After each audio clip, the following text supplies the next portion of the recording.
Rekam ya.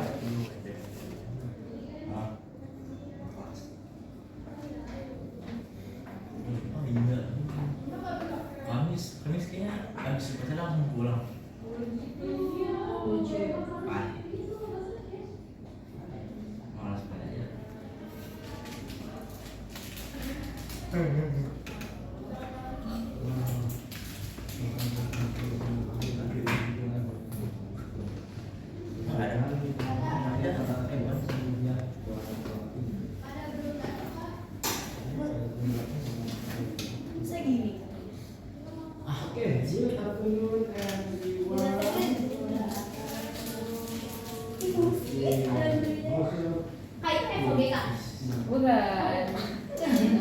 Bukan.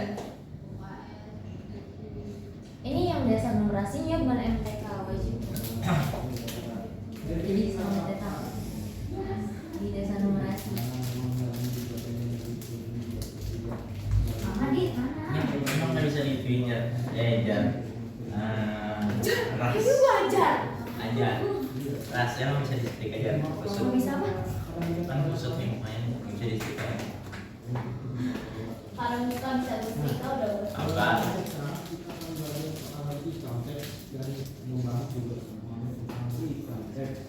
Mama dia buset. Mau balas ya? Jangan. Aku saya tahu. Ngajong ya Allah.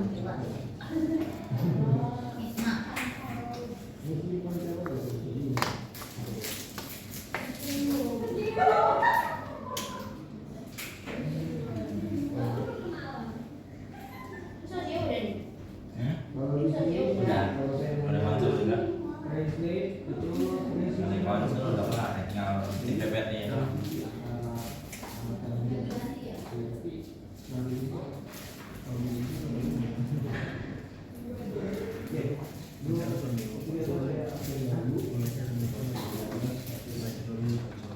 Harus jadi dulu. Lu jadi dulu nyawa. Konsol judulnya aja.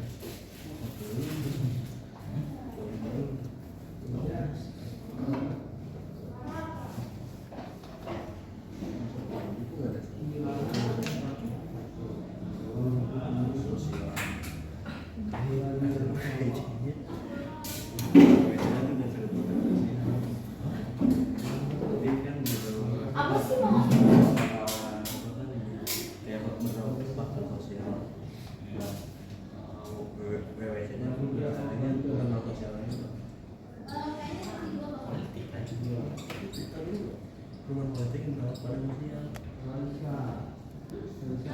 Kayaknya cowok ya.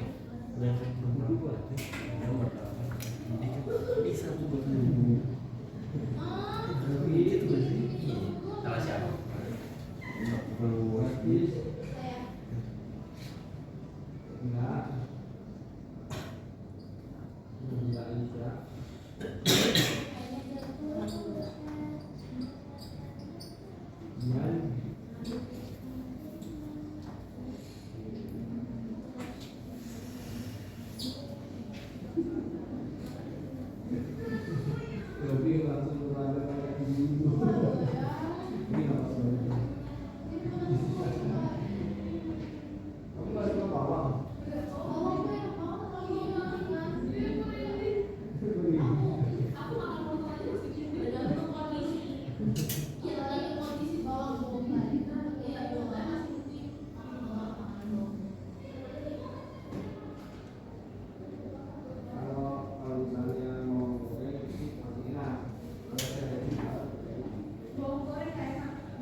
Oke,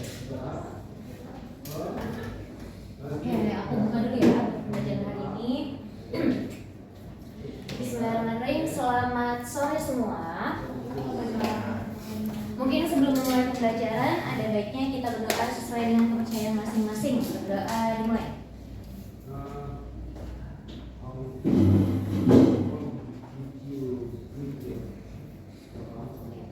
Berdoa selesai. Sebelum mulai pembelajaran, aku absen dulu ya.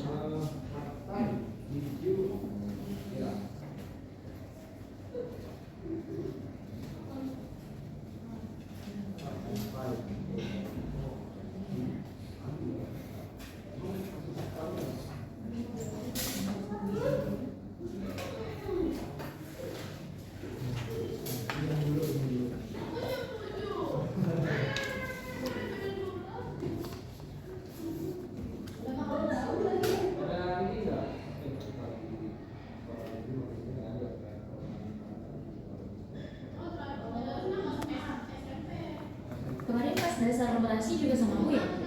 Yang awal ya? Iya. Anam ada nggak? Aditya. Dimas. Dimas? Izin. Izin, Pak, izin.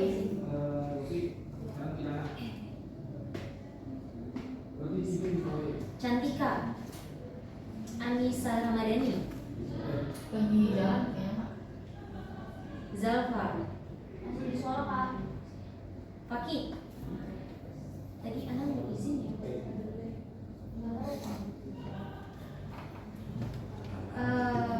Najla. Oke, udah ya. Berarti nomor 1 juga. Oke. Sekarang kalian boleh buka ke bank aktivitasnya. Jadi sambil aku jelasin, sambil dilihat juga soal-soalnya. Karena ini bentuknya kan dasar numerasi langsung ke ini ya, langsung ke drill soalnya gitu.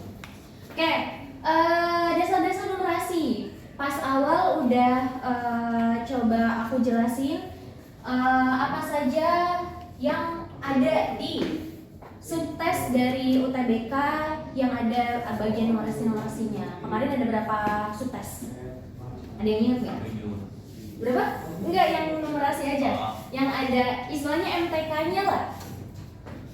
Ada berapa? Yang matematika ada keywordnya juga, ada kata-katanya juga matematika. 2. Salah.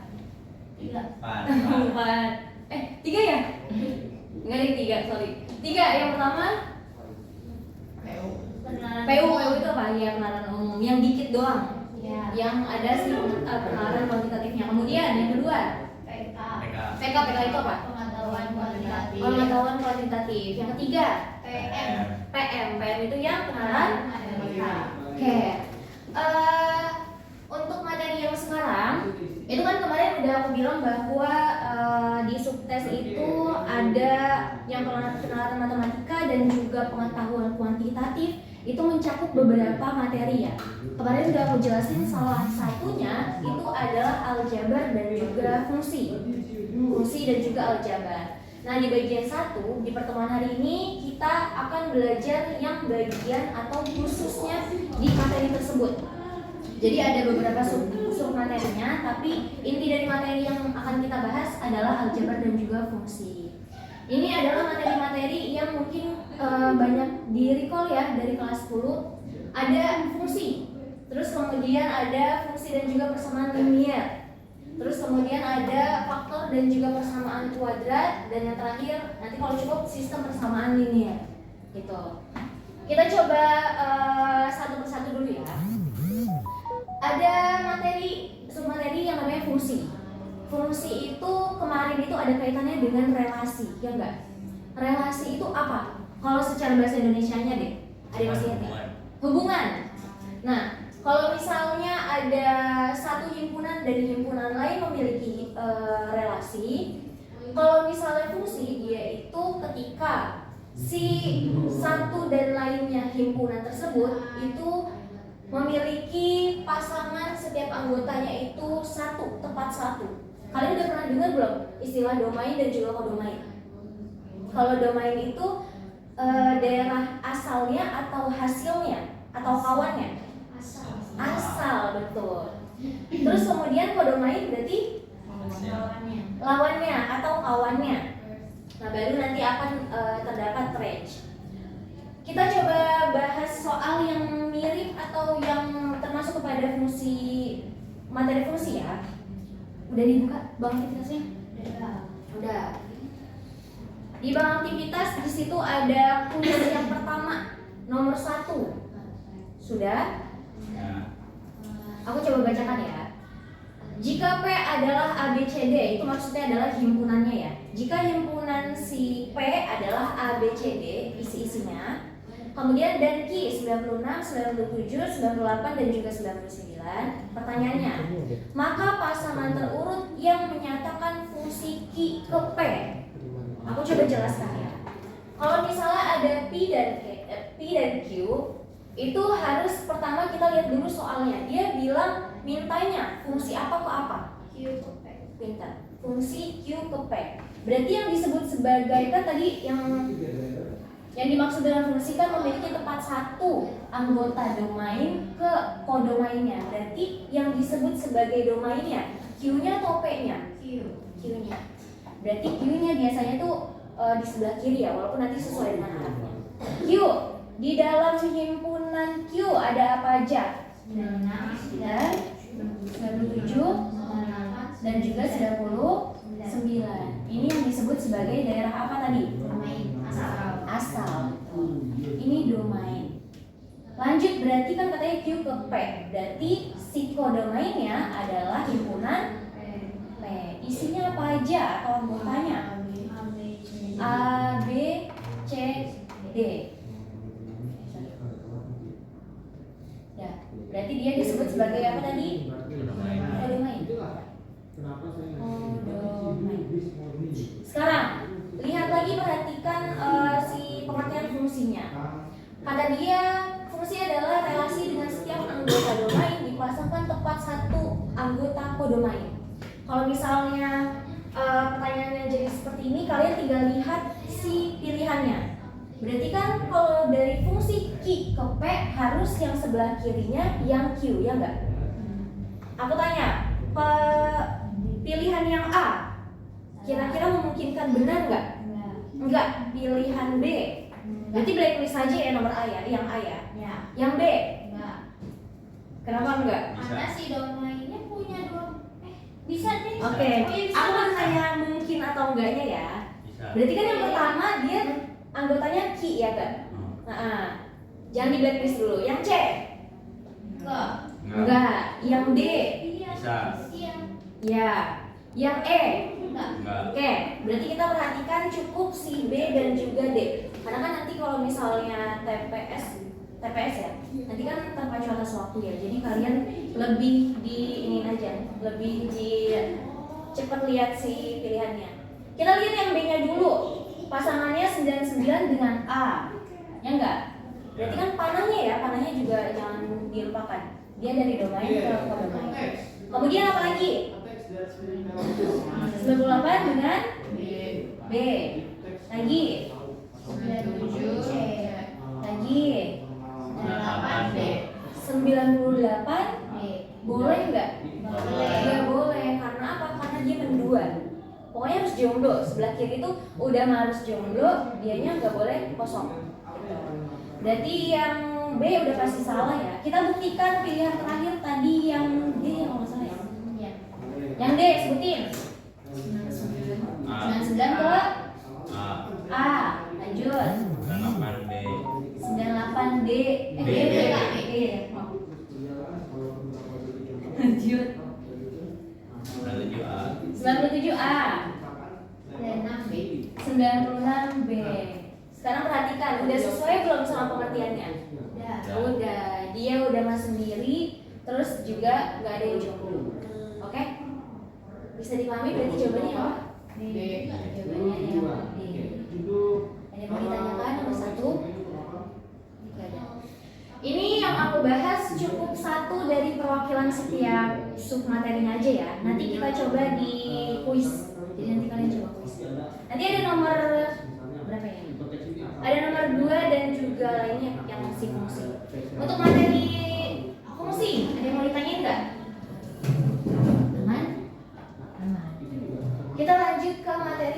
dan juga persamaan linear. Ini sebenarnya masih ada kaitannya dengan materi fungsi ya. Cuman karena dia ada sambungannya itu persamaan linear, dia udah termasuk kepada biasanya tuh ciri-cirinya tuh soal cerita, ya enggak? Dan ada bentuk umum dari persamaan linear. Kalian bisa ingat lagi di kelas 10 itu ada yang namanya persamaan linear di mana bentuk umumnya adalah seperti ini. Bisa dituliskan dengan fx, bisa dituliskan dengan y. Jadi boleh fx, boleh y sama dengan mx plus c.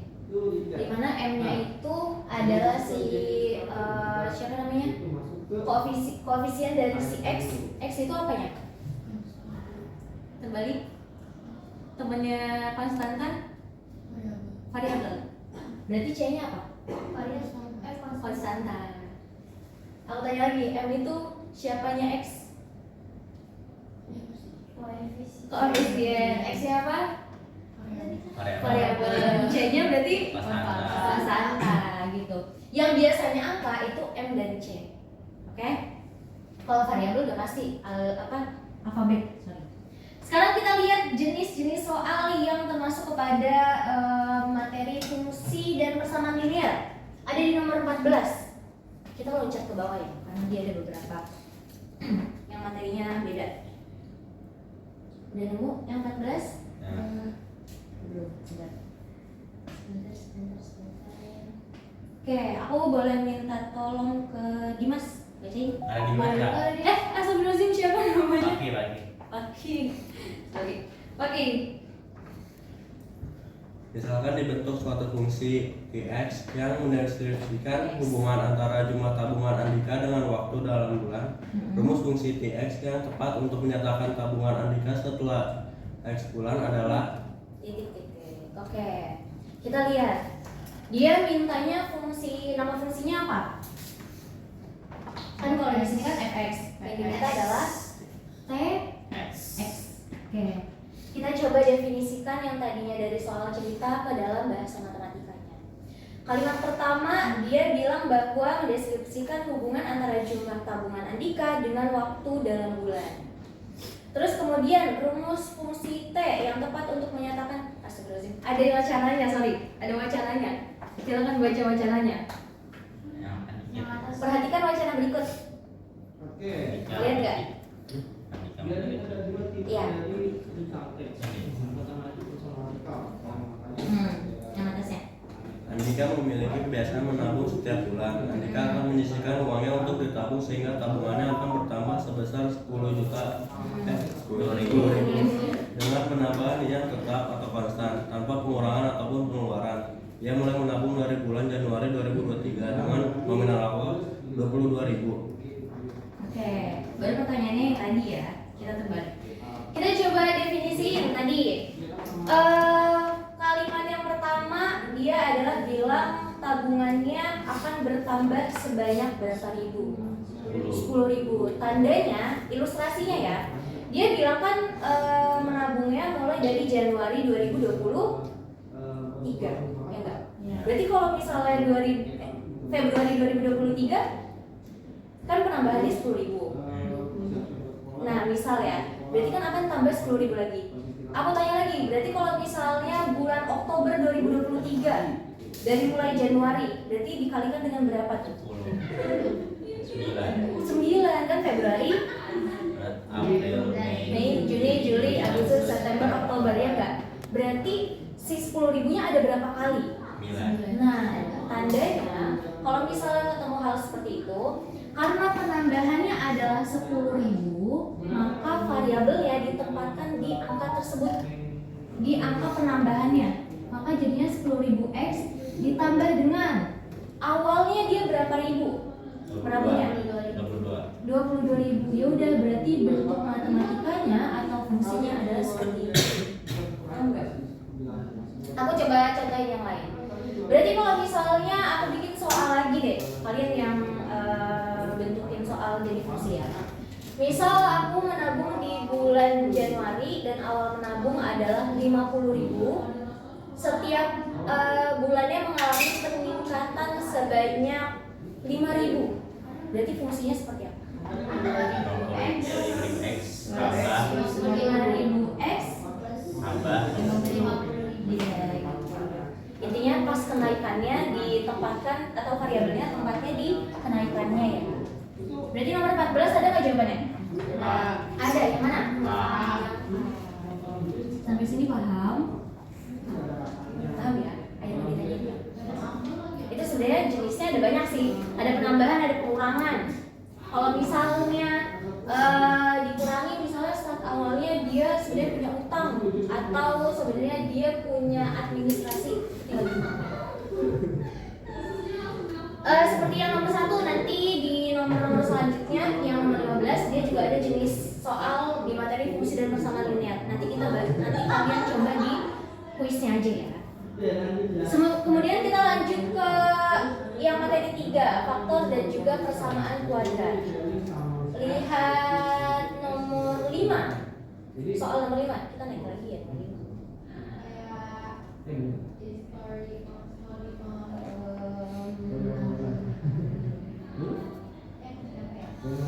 Nomor 5 udah ketemu soalnya?